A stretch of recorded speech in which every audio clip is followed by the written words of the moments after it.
Мен аңлайым нечін böyлеші yapıла. Қырым татарлары, Қырымның тамыр миллеті olğan үшін, bizim şu toprağımızға ақ hukukumuzni kesmek için onlar bizim yurtumuzun adını değiştirecek olalar. Biz ona hiç de razı olmazmız ve özümüz itirazımızı nasıl şekilde bildireceğimizi biz de düşünürüz ve ederimiz. Öyle olmaz. Я считаю, что это глупость. Просто глупость. Нет смысла. Мир уже знает Крым, знает Крымский полуостров, Республика Крым. Зачем?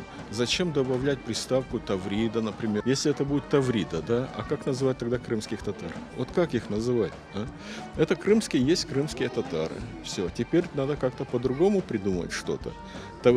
Тавридианцы, что ли, или еще что-то такое. Это смешно, это несерьезно.